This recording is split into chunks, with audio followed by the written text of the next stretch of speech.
मुझे लगता था कि जब से मेरी तरक्की हुई और हम पुराना मोहल्ला छोड़कर नए घर में शिफ्ट हुए थे, तब से मेरा बड़ा भाई कुछ ज़्यादा ही हमारे घर के चक्कर लगा रहा था।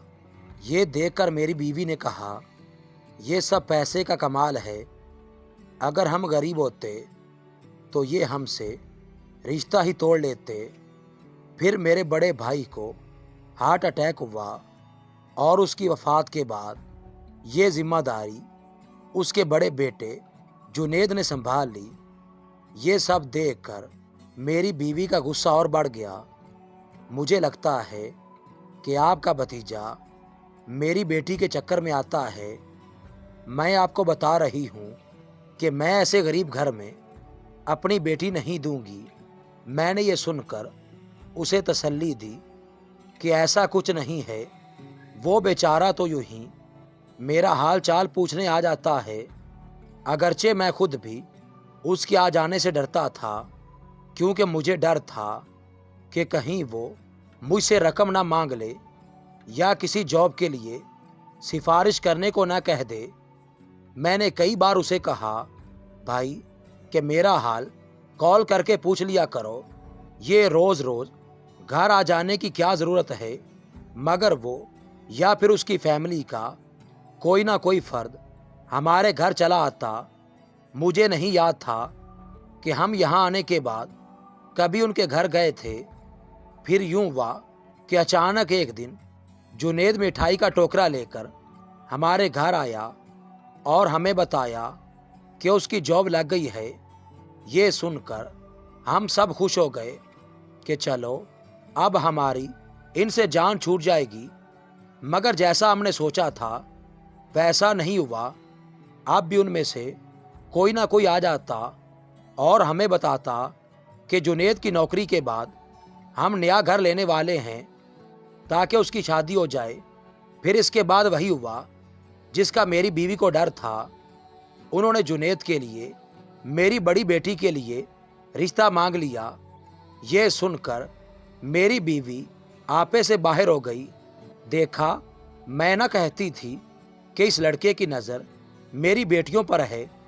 यकीनन ये हमारी बेटी के ज़रिए हमारी दौलत पर कब्ज़ा करना चाहता है।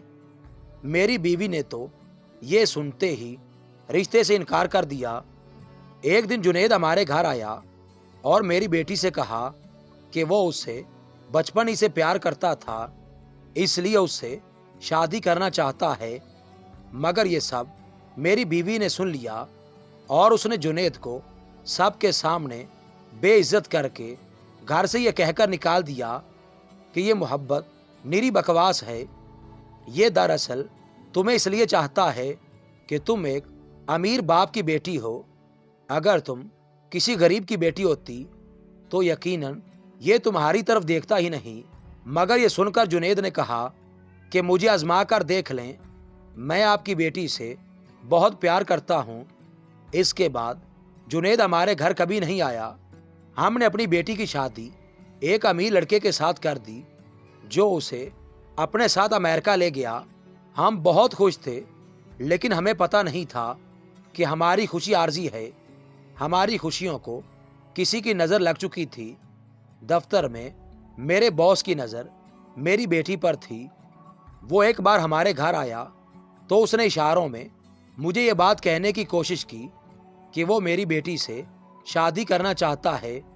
मगर मैं उसे अपनी बेटी कैसे दे देता। वो शादीशुदा था और मेरी बेटी से उम्र में बहुत बड़ा था। मैं इस बात को भूल गया, लेकिन उसने ये बात अपने दिल में रख ली। उसने इंतकाम में मुझ पर एक झूठा मुकदमा डालकर मुझे जेल भेज दिया। केस चलने लगा। वकीलों और कचहरी के चक्कर में मेरा घर तक बिक गया, मगर मैं रिहा ना हुआ। इस दौरान मेरी बेटी अपने शौहर को छोड़कर वापस आ गई। उसने बताया कि उसका शौहर नशे का आदी था, वो उसे बहुत मारता था। मैंने बीवी से कहा कि हम बहुत बड़ी मुसीबत में फंस चुके हैं, तुम जुनेद से राब्ता करो और उसे मेरे बारे में बताओ। अगले दिन जुनेद मुझसे मिलने जेल में आया। वो काफ़ी तरक्की कर चुका था। उसने अपने ओहदे का इस्तेमाल करते हुए मुझे जेल से रिहा करवा दिया और हम सबको अपने घर ले आया और कहा कि अब आप सब हमारे साथ रहेंगे। ये सुनकर हम दोनों मियाँ बीवी बहुत शर्मिंदा हुए और उससे अपने बुरे रवैये की मुआफ़ी मांगी। ज़रूरी नहीं कि सभी रिश्ते गरज के हों, कुछ रिश्ते बिना किसी गरज के आपके साथ उम्र भर निभाते हैं। उन्हीं रिश्तों की बदौलत ये ज़िंदगी खूबसूरत है।